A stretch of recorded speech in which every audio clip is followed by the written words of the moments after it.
Ma'asyiral muslimin, ketahuilah di antara wasiat yang disampaikan oleh Rasulullah SAW kepada mereka para sahabat-sahabatnya radhiyallahu an, dan di antara mereka adalah Mu'ad bin Jabal radhiyallahu an, dan di antara mereka adalah Abu Dzar Al-Ghifari. Dua nama yang kita kenal sebagai nama-nama di antara mereka para sahabat radhiyallahu an yang sedemikian rupa takut kepada dunia dan sedemikian harap kepada surga dengan sekalian kenikmatan dan kenikmatannya. Baginda Rasulullah SAW menasihatkan dengan nasihat tiga perkara. Nasihat yang pendek tetapi di dalamnya berisikan makna yang sangat-sangat dalam. Baginda Rasulullah SAW bersabda, "Ittaqillaha haitsuma kunta." Yang pertama, hendaklah engkau bertakwa kepada Allah Subhanahu wa taala dengan sebenar-benar takwa. Kemudian nasihat Rasulullah SAW yang kedua, wa atbi'is sayyi'atal hasanata tamhuha. Dan hendaklah engkau selalu menempel erat setiap kejelekan, setiap kemaksiatan, setiap kemungkaran dengan kebaikan, dengan ketaatan, dengan amal-amal soleh. Tamhuha, niscaya akan menjadi sebab dihapuskan as-sayyi'at tersebut. Dan nasihat yang ketiga, wa khaliqin nasa bi khuluqin hasan. Dan hendaklah engkau berbudi pekerti kepada manusia, berakhlak kepada manusia dengan akhlak yang mulia. Hadis ini diriwayatkan oleh Imam At-Tirmidzi. Ma'asyiral muslimin, di dalam nasihat yang tiga ini sangat hajat setiap kita para hamba-hamba Allah Subhanahu wa taala. Karena nasihat yang pertama berhubungan dengan bagaimana setiap kita bermuamalah kepada Allah Subhanahu wa taala.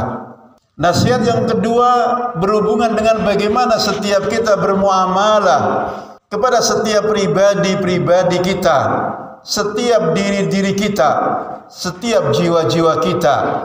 Dan nasihat yang ketiga berhubungan dengan bagaimana setiap kita bermuamalah dengan sesama hamba-hamba Allah Subhanahu wa taala yang ada di sekitar kita, muslimuhum wa kafiruhum, yang muslim di antara mereka bahkan yang kafir di antara mereka sekalipun. Ittaqillaha haitsuma kunta, ittaqillaha haitsuma kunta. Bertakwalah kamu kepada Allah Subhanahu wa taala di mana saja engkau berada. Allah Subhanahu wa taala, ma'asyiral muslimin, khaliquna wa razikuna wa muhyina wa mumituna. Dialah Allah Subhanahu wa taala yang menghidupkan kita, yang mematikan kita, yang mengadakan kita minal adami ilal wujud, dari tidak adanya kepada adanya, yang memberikan rizki kepada kita, zat yang memiliki semua kebaikan-kebaikan yang diberikan kepada kita para hambanya.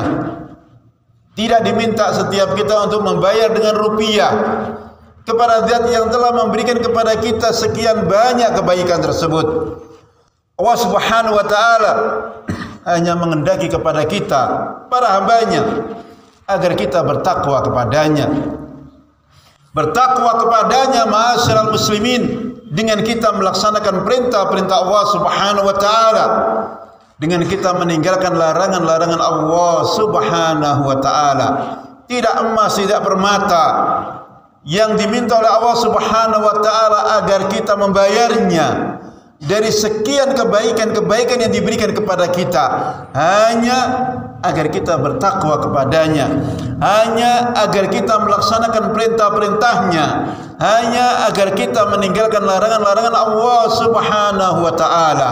Kemudian kepada setiap pribadi-pribadi kita, setiap diri-diri kita yang penuh sesak dengan dosa, yang penuh sesak dengan kemaksiatan, agar dosa dan kemaksiatan kita diampuni oleh Allah Subhanahu wa taala, maka kita diminta, dituntut, diperintahkan agar berlomba melaksanakan kebaikan-kebaikan setelahnya, agar kita melaksanakan amal-amal soleh, agar kita bertaubat dan beristighfar kepada Allah Subhanahu wa taala, dan dengan itu Allah Subhanahu wa taala jadikan sebagai sebab diampunkannya dosa-dosa kita oleh Allah Subhanahu wa taala. Ma'asyiral muslimin, bukankah Allah Subhanahu wa taala berfirman, innal hasanat yudhhibna sayyi'at, sesungguhnya kebaikan-kebaikan yang kita lakukan, amal-amal saleh yang kita lakukan, taubat dan istighfar yang kita lakukan adalah akan menjadi sebab dihapuskannya dosa-dosa kita oleh Allah Subhanahu wa taala. Berlombalah setiap kita dengan kebaikan, berlombalah setiap kita dengan amal saleh, berlombalah setiap kita dengan at-taubatu wal istighfar. Dengannya Allah Subhanahu wa taala akan menjadikan sebab dihapuskannya dosa-dosa kita tersebut. Ma'asyiral muslimin, tidak ada kita yang maksum. Tidak ada kita yang tidak terjatuh dalam dosa. Semua kita tanpa terkecuali. Semua kita tanpa terkecuali. Kalaulah bukan karena kesempatan diizinkan kita untuk bertaubat dan beristighfar, niscaya tidak ada di antara kita yang akan masuk surga. Demikian yang dikatakan oleh Ibnul Qayyim Al-Jauziyah rahimahullah. Ma'asyiral muslimin, siapa kita dari baginda Rasulullah sallallahu alaihi wasallam? Seorang yang maksum, seorang yang qad ghafarallahu lahu ma taqaddama min danbihi wa ma ta'akhkhara, seorang yang sudah diampunkan dosa-dosanya oleh Allah yang lalu atau yang akan datang, seorang yang sudah maksum, yang pasti masuk surga. Tetapi dalam bagaimana beliau beramal soleh, dalam bagaimana beliau salat, bahkan diriwayatkan sampai bengkak-bengkak kaki beliau karena lamanya dalam sujud, lamanya dalam berdiri, lamanya dalam rukuk. Bagaimana beliau bersedekah, berinfak, bagaimana beliau beristighfar dan bertaubat, sampai-sampai dikatakan dalam sebuah riwayat, ya ayyuhan nas tubu ilallah fa inni atubu ilaihi fil yaumi mi'ata marrah. Wahai bangsa manusia, bertaubatlah, beristighfarlah kepada Allah Subhanahu wa taala. Sesungguhnya aku yang nabi, yang rasul, yang maksum, yang pasti masuk surga di dalam bertaubat dan di dalam beristighfar kepada Allah, di dalam seharinya tidak kurang dari 100 kali. Maka kita sebagai pengikut Rasulullah sallallahu alaihi wasallam lebih layak, lebih pantas untuk bertaubat dan beristighfar kepada Allah Subhanahu wa taala lebih dari baginda Rasulullah Muhammad sallallahu alaihi wasallam. Nasihat yang ketiga, wa khaliqin nasa bi khuluqin hasanin. Dan hendaklah setiap kita berakhlak, berbudi pekerti kepada manusia, kepada seluruh para hamba Allah Subhanahu wa taala, yang kecil yang besarnya, yang laki yang perempuannya, yang muslim yang kafirnya, yang miskin yang kayanya, berakhlak kepada mereka semuanya dengan akhlak yang mulia. Wa khaliqin nasa bi khuluqin hasan.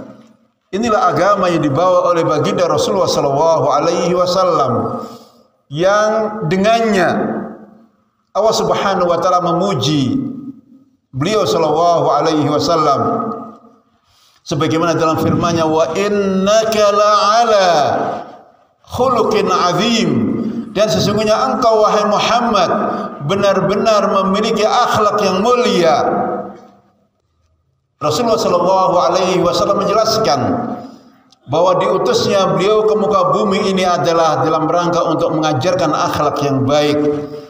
Kata Rasulullah sallallahu alaihi wasallam, innama bu'ithtu liutammima makarimal akhlak. Sesungguhnya aku diutus oleh Allah Subhanahu wa taala dalam rangka untuk menyempurnakan akhlak. Bahkan kegiatan harian kita. Ketika